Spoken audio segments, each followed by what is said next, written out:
Welcome dear rockets. आज हम देखने वाले हैं clue a love thriller. Movie की शुरुआत में हमें एक आदमी को दिखाया जाता है जो देर रात पुलिस स्टेशन में अपनी गाड़ी की चोरी होने की कंप्लेंट लिखवाने के लिए आया है। लेकिन कांस्टेबल उससे कहता है कि सुबह आना, अभी बहुत रात हो चुकी है। वो आदमी कहता है, सर मैंने वो गाड़ी अपनी मेहनत की कमाई से खरीदी थी, सुबह तक तो पता भी नहीं वो मिलेगी भी या नहीं। कांस्टेबल को ये सुनकर गुस्सा आता है और वो धक्का देकर उसको जाने के लिए कहता है। इसी बीच वो आदमी गिर पड़ता है। तभी वहां पर एंट्री होती है सर्कल इंस्पेक्टर प्रकाश की, जो कि उस आदमी को उठाता है और उससे पूरी बात पूछता है। फिर पता लगते ही वो कांस्टेबल को डांट लगाता है कि पुलिस एक पब्लिक सर्वेंट है जिन्हें पब्लिक की सेवा के लिए हमेशा तैयार रहना चाहिए। ये सब सुनाने के बाद वो कांस्टेबल से कहता है कि इनकी कंप्लेंट लिखो और उस एरिया के सीसीटीवी फुटेजेस छान मारो जहां इनकी गाड़ी चोरी हुई थी, समझे। आगे प्रकाश उस आदमी से कहता है कि आप चिंता मत कीजिए, हम कुछ ही घंटों में चोर का पता लगा लेंगे। इसके तुरंत बाद एक रोहित नाम का बंदा प्रकाश के पास आता है। वो कहता है कि कुछ लोगों ने मेरी बीवी पवित्रा को किडनैप कर लिया है। हम लोग घर की तरफ जा रहे थे, तभी उन्होंने हमारा रास्ता रोका और मुझे मारकर बेहोश करने के बाद वो पवित्रा को किडनैप करके ले गए।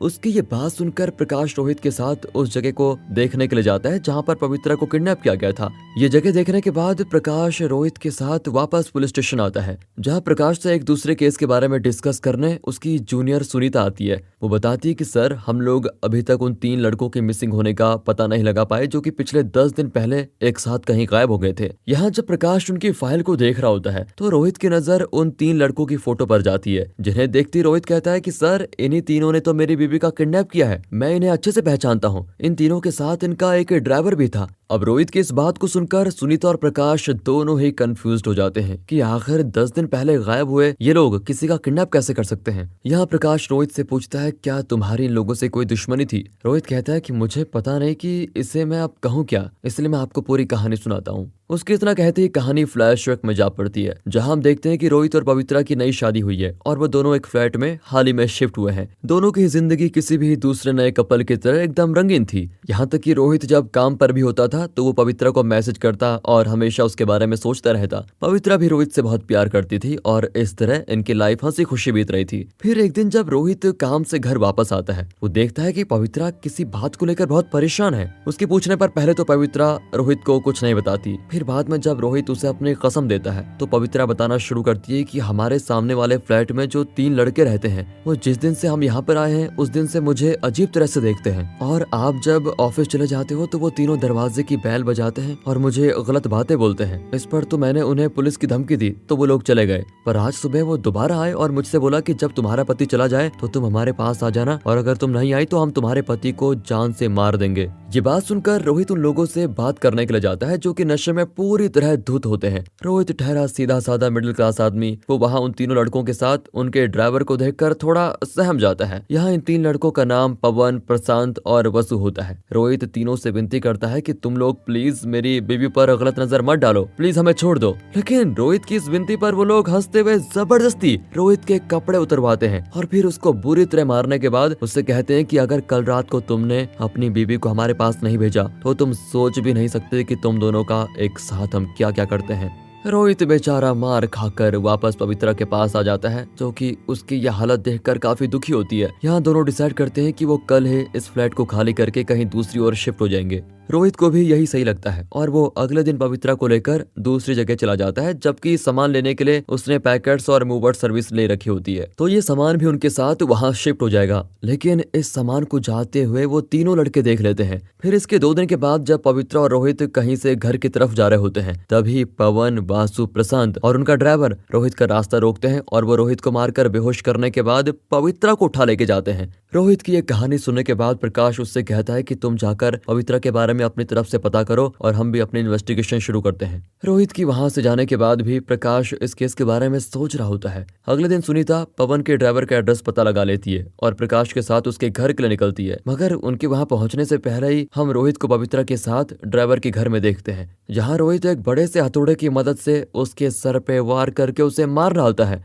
अब रोहित और पवित्रा यहाँ ये सब कुछ क्यों कर रहे हैं और आखिर इनका असली मकसद क्या है, ये हमें मूवी में आगे पता चलेगा। फिलहाल इन लोगों के जाने के बाद जैसे ही वहाँ पर प्रकाश आता है, उसे वहाँ ड्राइवर की लाश मिलती है, जिसको देखकर तो सुनीता और वो काफी हैरान हो जाते हैं। फिर प्रकाश यहाँ से सीधा पवन और रोहित के फ्लैट में जाता है। उस बिल्डिंग का गार्ड प्रकाश को पवन और रोहित के फ्लैट्स को दिखाता है जो कि लॉक होते हैं। यहाँ प्रकाश उस गार्ड से सवाल करता है कि क्या ये सच है कि पवन और उसके दोस्त पवित्रा को परेशान किया करते थे। गार्ड हंसते हुए कहता है कि सर, किसी ने आपको गलत जानकारी दी है, क्योंकि पवन और उसके दोस्तों को उल्टा पवित्रा ने परेशान करके रखा हुआ था। अब गार्ड की इस बात पर प्रकाश उसे हैरानी भरी नजरों से देखता है और अब हमें उस गार्ड के नजरिए से वो फ्लैशबैक दोबारा से दिखाया जाता है, जिसमें पवित्रा रोहित के सामने तो अच्छी बनी रहती है, लेकिन जैसे ही वो जाता है वैसे ही पवित्रा नशा वगैरह करना शुरू कर देती है। यहाँ हम ये भी जान पाते हैं कि पवित्रा रोहित से खुश नहीं थी, इसलिए जब उसकी नजर सामने के फ्लैट में रहने वाले पवन और उसके दोस्तों पर गई तो वो अलग अलग तरह से उन्हें रिझाने की कोशिश करने लगी। कभी वो उन्हें अपनी खूबसूरती दिखाती तो कभी उनको इशारे करती। फिर एक शाम जब रोहित उसके साथ रोमांस कर रहा था तो उसने खिड़की के पर्दों को हटाकर जानबूझकर उन तीनों को ये देखने दिया। इससे अब तीनों ही लड़के पूरी तरह से बहक चुके थे और जब अगले दिन रोहित काम पर गया तो पवन और उसके दोस्त पवित्रा के पास आ गए, जिन्हें वहां देखकर वो काफी खुश होती है क्योंकि वो यही तो चाहती थी। फिर पवित्रा उन तीनों के साथ वो सब कुछ करती है जो उसके करने का मन था। इसके बाद दूसरे दिन जब वो तीनों बैठकर पढ़ाई कर रहे होते हैं तभी पवित्रा उन्हें कॉल करती है, लेकिन वो तीनों ही उसका कॉल नहीं उठाते क्योंकि वो अब सिर्फ पढ़ाई पर ध्यान देने लगे थे, क्योंकि उनके एग्जाम सर पर थे। यहाँ उन्हें यह एहसास हो चुका था कि यह हम जो भी कर रहे हैं वो गलत है। वैसे रॉकर्स, जब कभी आपने एग्जाम दिए हो या आप देते हो तो आपका सबसे बड़ा डिस्ट्रैक्शन क्या चीज है, कमेंट करके बताइएगा। चलिए कहानी में आगे बढ़ते हैं। इन तीनों के फोन न उठाने पर पवित्रा वहां खुद आ जाती है और तीनों से कहती है कि अगर तुमने मेरे कहे मुताबिक चीजें नहीं की या मुझे इग्नोर किया तो मैं तुमको हर जगह बदनाम कर दूंगी। अब जो पिछले दिन इन्होंने पवित्रा के साथ किया था उसकी पवित्रा ने वीडियो बना ली थी और उसे दिखाकर वो पवन, प्रशांत और वासु को ब्लैकमेल करती है और जहां भी उसका मन करता वो उन्हें अपने हिसाब से इस्तेमाल करती। यहाँ तक कि गार्ड ने खुद पवित्रा को उनके साथ जबरदस्ती करते हुए देखा था। आगे वो प्रकाश से कहता है कि सर, एक रात अचानक पवित्रा और रोहित यहाँ से कहीं चले गए थे और उसके 3 दिनों के बाद ही पवन, प्रशांत और वासु भी कहीं अचानक से गायब हो गए। अब गार्ड की कहानी सुनकर प्रकाश की समझ में नहीं आ रहा होता है कि वो उसकी कहानी पे विश्वास करे या रोहित की कहानी पे। खैर, प्रकाश जब पुलिस स्टेशन पहुंचता है तो वहां सुनीता ने लड़कियों के दलाल यानी कि ब्रोकर को पकड़ा है। यहाँ प्रकाश उस दलाल से कहता है कि तुम लोगों की वजह से ही कई मासूम लड़कियों की जिंदगियां खराब होती है, इसलिए तुम्हें माफ करने का सवाल ही नहीं उठता। इसके बाद प्रकाश सुनीता से पवित्रा के केस के बारे में और डिस्कशन करने लगता है। तभी उस केस फाइल से पवित्रा की फोटो नीचे गिरती है, जिसे जब वो दलाल देखता है तो कहता है कि ये तो शांति है और ये एक धंधा करने वाली औरत है। उसकी इस बात को सुनकर प्रकाश उससे कहता है कि लेकिन इसका तो किडनैप हो चुका है। वो आदमी जवाब देता है कि सर, ये खुद 100 लोगों को अकेले किडनैप कर ले, भला इसे कौन किडनैप करेगा। साथ ही आगे वो बताता है कि वो खास करके सागर नाम के बड़े ब्रोकर के लिए काम किया करती थी, जो कि आपको शहर के बाहर एक गेस्ट हाउस में मिल जाएगा। अब उसकी बात सुनते ही प्रकाश तुरंत निकलता है, लेकिन एक बार फिर से पवित्रा के साथ रोहित वहां पर आता है और सागर के साथ बाकी के लोगों को भी हथौड़े से मारकर चला जाता है। जिसके जाने के बाद वहां प्रकाश और सुनीता पहुंचते हैं, जो कि वहां सागर की लाश को देखकर समझ नहीं पाती कि आखिर ये सब कुछ कौन कर रहा है। इसके कुछ दिन के बाद प्रकाश एक और खून के बारे में पता लगाता है, जिससे भी रोहित नहीं मारा है। इस आदमी का नाम डेविड है और इसकी लाश को देखकर प्रकाश पूरी तरह बौखला जाता है। फिर रात के समय हम रोहित को पवित्रा के साथ देखते हैं। यहाँ रोहित पवित्रा से पूछता है, क्या तुम इसके लिए तैयार हो? जवाब में वो हाँ कहती है और रोहित उसके मुंह को ढकने के लिए एक कपड़ा देता है। दरअसल रोहित ने यहाँ पवित्रा को इसलिए छोड़ा होता है क्योंकि इसी रास्ते प्रकाश यहाँ आने वाला है और रोहित का अगला शिकार वही है, जिसे पवित्रा को किसी भी तरह रोहित की बताई जगह पर लेकर आना है ताकि रोहित प्रकाश का भी शिकार कर ले। यहाँ होता बिल्कुल ऐसा ही है। प्रकाश वहां से गुजरते हुए पवित्रा को देखकर गाड़ी रोकता है। अब क्योंकि उसने अपना चेहरा कवर करके रखा है तो वो उसको पहचान नहीं पाता और उससे पूछता है कि आप यहाँ अकेले कहाँ जा रही हैं? पवित्रा बोलती है कि सर, मैं जिस कैब से आ रही थी वो रास्ते में खराब हो गई और यहाँ दूसरी कैब मिलना मुश्किल है, इसलिए मैं अपने घर की तरफ पैदल ही जा रही थी, लेकिन मुझे बहुत डर लग रहा है, तो क्या आप मुझे मेरे घर तक छोड़ सकते हैं? वो थोड़ी दूर पर है। प्रकाश भी मान जाता है और उसे बिठाकर जाने लगता है।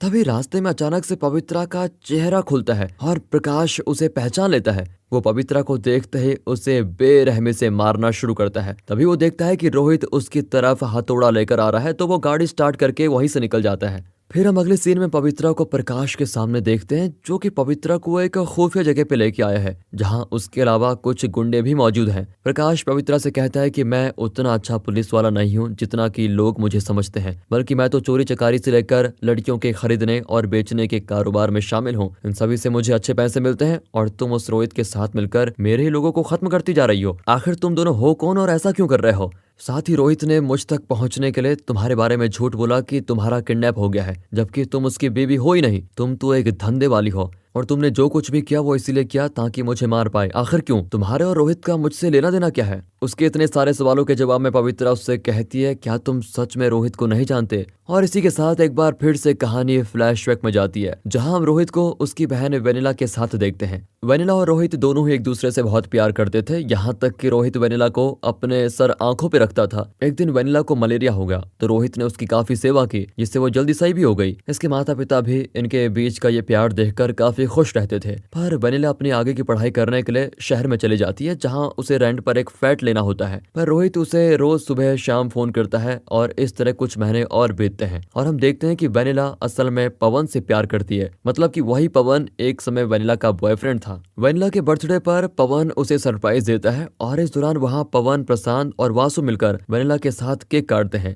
फिर वासु और प्रशांत चले जाते हैं और मौके का फायदा उठाकर पवन वेनिला के साथ रोमांस करता है। इसके अगले ही दिन वेनिला को जब रोहित का कॉल आता है तो उससे वेनिला बातों ही बातों में पवन के बारे में बता देती है और कहती है कि मुझे उसी से शादी करनी है। जिसकी इस बात को सुनकर रोहित बिल्कुल भी गुस्सा नहीं होता और उससे कहता है कि तुम्हारा चुना हुआ लड़का है तो अच्छा ही होगा और मम्मी पापा की चिंता तुम मत करो, उन्हें मैं मना लूंगा। वेनिला रोहित की इस बात को सुनकर खिल उठती है और ये बात बताने के लिए वो तुरंत पवन से मिलने जाती है, जहाँ पवन के अलावा प्रशांत और वासु के साथ उनका ड्राइवर भी होता है। यहाँ वेनिला पवन से कहती है कि मेरे भैया मेरी शादी तुमसे कराने के लिए मान गए हैं। ये सुनकर पवन हंसते हुए कहता है कि मेरे पास भी तुम्हारे लिए खुशखबरी है और फिर वेनिला को वो एक वीडियो दिखाता है, जो कि उन पलों का वीडियो होता है जो कि वेनिला और पवन ने साथ में बिताए थे। वीडियो को देखते ही वेनिला बहुत रोने लगती है। पवन कहता है कि मैंने तुम्हें फंसाया और अब हम तुम्हें जब भी जहाँ भी बुलाएं तुम्हें वहाँ आना होगा, नहीं तो हम ये वीडियो हर जगह फैला देंगे। वेनिला बोलती है कि मेरा भाई तुम सबको छोड़ेगा नहीं, जब उसे इन सबके बारे में पता चलेगा तो तुम्हारी खैर नहीं। ये कहकर वो जाने लगती है तो सभी मिलकर वेनिला को काफी ज्यादा मारते हैं और उसे बेहोशी का इंजेक्शन दे देते हैं। फिर वो सभी बेहोशी की हालत में वेनिला के साथ एक एक करके वो गलत काम करते हैं। इसके बाद जब वेनिला को थोड़ा होश आता है तो वो उससे कहते हैं कि अगर तुम यहाँ से जाना चाहती हो तो अपने भाई से कॉल करके उससे पैसे ट्रांसफर करने को बोलो। वेनिला इतना झेल चुकी थी कि वो उसी हालत में रोहित को कॉल करके कहती है कि भैया मुझे कुछ पैसों की जरूरत है, आप जितने भेज सकते हो भेज दो। ये सुनते ही बहन के प्यार में अंधा रोहित तुरंत उसे पैसे भेज देता है और उससे पूछता है कि आखिर तुम्हें हुआ क्या है, ऐसा क्यों बोल रही हो और तुम्हें इतने पैसे की जरूरत आखिर पड़ी क्यों? लेकिन प्रशांत उसका फोन छीनकर ऑफ कर देता है। रोहित को कुछ भी सही नहीं लगता और वो वेनिला को ढूंढने के लिए निकल पड़ता है। इधर यहाँ एंट्री होती है डेविड की, जो कि लड़कियों को खरीदने और बेचने के धंधे में पुराना होता है और उसी ने इन तीनों को सागर से भी मिलवाया था। तब से ये लोग लड़कियों को इसी तरह फंसाकर उन्हें सागर को बेच देते हैं, जिसके इन्हें लाखों पैसे मिलते हैं। अब जब भी ये कोई लड़की बेचने जाते हैं तो ये लोग उसका कुछ कमीशन डेविड को भी देते हैं, मगर सिर्फ कमीशन से ही डेविड का काम नहीं चलता। वो इन लोगों की तरह वेनिला को इस्तेमाल करके यहाँ से चला जाता है। फिर इसके बाद वहाँ प्रकाश आता है, जो कि यहाँ का सर्कल इंस्पेक्टर है, तो उसे भी ये लोग उसका कमीशन देते हैं और वो भी वेनिला के साथ गलत काम करता है। वो किसी जानवर की तरह वेनिला को नोच खाता है और जब उसका मन भरता है तो वो वहाँ से निकल जाता है। इधर बेचारा रोहित अपनी बहन को जगह जगह ढूंढ रहा होता है, तो दूसरी तरफ 25 लाख रुपए में ये लोग वेनिला को सागर के हाथों बेच देते हैं। फिर सागर वेनिला को वैसे ही बेहोशी की हालत में अपने गेस्ट हाउस में लेकर जाता है, जहाँ पवित्रा मौजूद होती है। पवित्रा से सागर कहता है कि तुम कल तक इसका ख्याल रखना, क्योंकि कल इसे मुझे दुबई में बेचना है। इतना कहकर वो चला जाता है और पवित्रा से वेनिला की ये हालत देख ही नहीं जाती। वेनिला बेचारी बेहोशी में सिर्फ अपने भाई का नाम पुकार रही होती है। अब क्योंकि ऐसे ही पवित्रा को भी इस दलदल में फंसाया गया था, तो वो नहीं चाहती कि वेनिला के साथ कुछ ऐसा हो, इसलिए वो सागर से बिना डरे वेनिला को हॉस्पिटल लेकर जाती है और उससे पूछकर वो रोहित को कॉल करके बुलाती है, जो कि अपनी बहन को इस हालत में देखकर काफी दुखी होता है। यहाँ पवित्रा रोहित के साथ मिलकर उन सभी से बदला लेने का प्लान बनाती है। इसलिए दोनों ने मिलकर पति पत्नी का नाटक किया और जो कहानी उस गार्ड ने बताई थी वो बिल्कुल सही थी। फ्लैट बदलने के बाद पवित्रा ने कॉल करके प्रशांत, वासु और पवन को जंगल में आने के लिए कहा था, जिस दौरान वो तीनों अपने साथ कुछ गुंडे भी लेकर आए थे ताकि पवित्रा को किडनैप करके बेच सके। लेकिन वहाँ रोहित पहले से ही मौजूद था, जिसने सभी को मारने के बाद उन्हें ठिकाने भी लगा दिया और इस तरह उसने सागर, डेविड और ड्राइवर की भी जान ले ली। इसी के साथ मूवी अभी के समय में वापस आती है, जहां हम देखते हैं कि प्रकाश के सामने रोहित आ चुका है। वो उसी हथौड़े से प्रकाश सहित उसके सभी आदमियों की जान ले लेता है, जिसके साथ उसका बदला होता है पूरा। फिर प्रकाश की मौत की खबर जैसे ही सुनीता को लगती है, वो इस केस की इन्वेस्टिगेशन बंद कर देती है क्योंकि वो भी प्रकाश की मौत से बहुत खुश है। दरअसल प्रकाश उसके साथ भी गलत काम किया करता था। इधर बेनिला को भी हॉस्पिटल से डिस्चार्ज किया जाता है, जिसे रोहित घर लेकर आता है। इसी सीन को दिखाते हुए ये मैसेज दिया जाता है कि प्यार करना गलत नहीं है, लेकिन इंसान को पहचानने के बाद ही उस पर विश्वास करना चाहिए, क्योंकि विश्वास की नींव पर ही प्यार का रिश्ता कायम रहता है। इसी के साथ दोस्तों ये मूवी यहाँ पर खत्म होती है। बाकी अगर आपको वीडियो अच्छी लगी हो, मूवी अच्छी लगी हो, एक्सप्लेनेशन अच्छा लगा हो तो लाइक कीजिए, चैनल को सब्सक्राइब करें। बाकी मिलते हैं अगली वीडियो में, तब तक के लिए गुड बाय, अपना ख्याल रखें and finally thanks for watching.